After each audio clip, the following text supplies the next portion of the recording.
Ahora, ¿qué sigue si el resultado es de la citología cervical es positiva, o sea, es anormal? Entonces, si en el resultado, hay veces en que el resultado sí nos pueden ver francamente la invasión de la membrana basal, o sea, sí puede hacerse, sí puede haber un Papanicolau que sea diagnóstico para cáncer cervicouterino.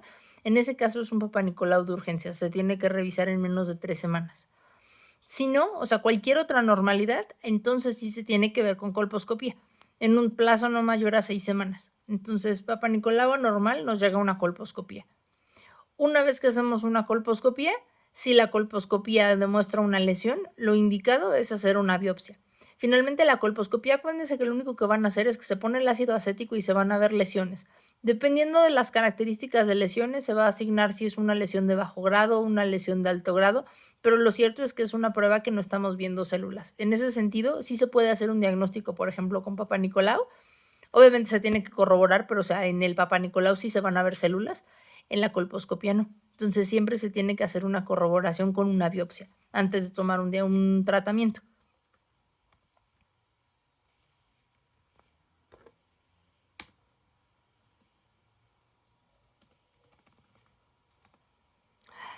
Y podemos tener lesiones, o sea,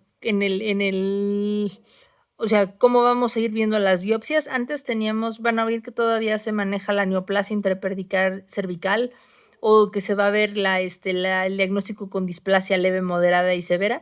Lo cierto es que ahorita la nomenclatura actual es con Bethesda, que va a ser negativo para lesión intraepitelial o malignidad. Eso es lo que marcan los reportes de Papanicolau. Una lesión de bajo grado o una lesión de alto grado. Y estas tienden a asociarse también a los cambios celulares.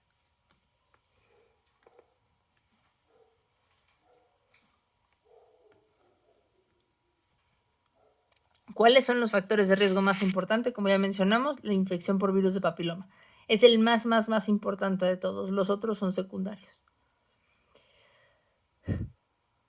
Y bueno, el virus de papiloma, o sea, la razón por la que el virus de papiloma nos preocupa, la razón por la que es un virus que causa cánceres es porque es un virus DNA que para hacer o sea, para poder proliferar y para poder el virus reproducirse, necesita la maquinaria celular de las células del hospedero. Y en las células del hospedero puede hacer a veces integrarse dentro de su DNA y hacer cambios, o sea, en el comportamiento de las células. Para que pueda inducirse la replicación celular, o sea, usualmente el virus se replica en células que no están proliferando. Tiene que haber un cambio que determine el virus para hacer que estas células se vuelvan a replicar. Y esto lo van a hacer mediante sus oncoproteínas.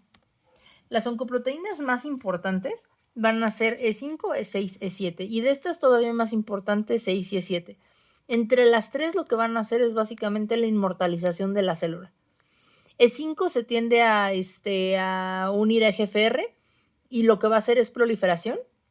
La E6 es la que se va a encargar de inactivar al P53, que es una proteína supresora de tumores, y lo que va a hacer es que va a inhibir la apoptosis. Y el E7 va a inactivar al PRB, y esto lo que va a hacer es que ese ciclo va a hacer que el ciclo reinicie, entonces va a ocasionar proliferación. Dentro de las oncoproteínas también cabe recabarla, o sea, estas son las oncoproteínas, todas son importantes. E6 y E7 son las que le dan las características que después van a hacer que se conviertan en cáncer. Y relevantes de las proteínas de la cápsida es que la L1 es la que es el target de la vacuna. O sea, lo que hacen las vacunas son fragmentos, o sea, son fragmentos de L1. Entonces, la reacción inmune que se busca lograr con la vacuna es hacia las proteínas de la cápsida, hacia L1.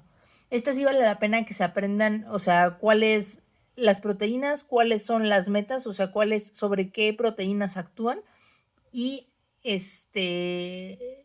o sea, y que es L1 la que es el target de la vacuna. Estas han sido preguntas de examen.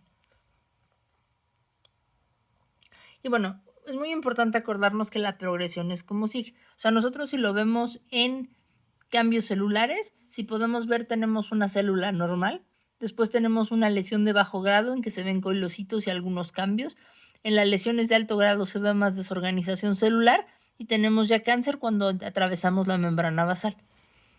Esta progresión que como les digo, toma años. O sea, estas lesiones debiéramos de encontrarlas siempre. O sea, incluso una paciente que se nos pierde de tamizaje en 5 o 6 años la podemos encontrar todavía en un alto grado. Y bueno, lo que vamos viendo es primero la infección viral, después el desarreglo, pasamos por las NIC1, NIC2, NIC3 o por así decirlo, lesiones de bajo y de alto grado antes de convertirse en cáncer. Y ahí puede haber progresión y hasta todavía el NIC3 puede haber regresión. Entonces, es por eso que en algunas pacientes, por ejemplo en pacientes jóvenes con lesiones de bajo grado, sí se puede dar manejo expectante. O sea, simplemente cambiar hábitos, estilo de vida, etcétera, y hacer revisiones cada 6 meses. No siempre se amerita tratamiento. En pacientes que ya son más grandes o que tienen algunos otros factores, entonces sí se recomienda tratamiento. Y bueno, importante del cáncer de cervix, saber que la mayor parte son epidermoides y los epidermoides son los que más se asocian a virus de papiloma. En segundo lugar vienen los adenocarcinomas y en tercer lugar los adenoescamosos y neuroendocrinos. Pero a pesar de que el que más se asocia a virus de papiloma es el epidermoide, todos los tipos se van a asociar en mayor o menor medida a virus de papiloma de alto riesgo. Y bueno, saber qué parte de la progresión tiene que ver con las oncoproteínas y la integración del DNA viral. En general, lo primero, o sea, así como tenemos una lesión de bajo, mediano, alto grado y después el cáncer cervical, también a nivel molecular tenemos primero la infección, luego proliferación de las células, luego inmortalización de la línea celular y luego la pérdida de polaridad de contacto celular, que es cuando ya se rompe la membrana basal.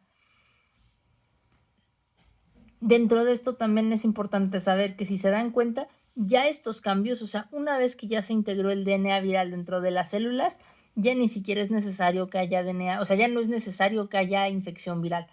¿Esto por qué es importante? Porque el hecho de que sea un virus de papiloma negativo no elimina la necesidad de hacer Papa Nicolau y no elimina la posibilidad de que haya un cáncer de cervix. ¿Por qué? Porque hay veces en que puede ser que ya el sistema inmune haya aclarado la infección, o sea, que ya no haya una infección activa, que ya no haya viremia, pero que las células ya hayan tenido los cambios. O sea, estas células ya tienen a esas oncoproteínas virales integradas a su DNA y ya las están replicando. Ya son líneas que se inmortalizaron. El tratamiento, hasta antes de que se rompa la membrana basal, puede ser tratamiento local.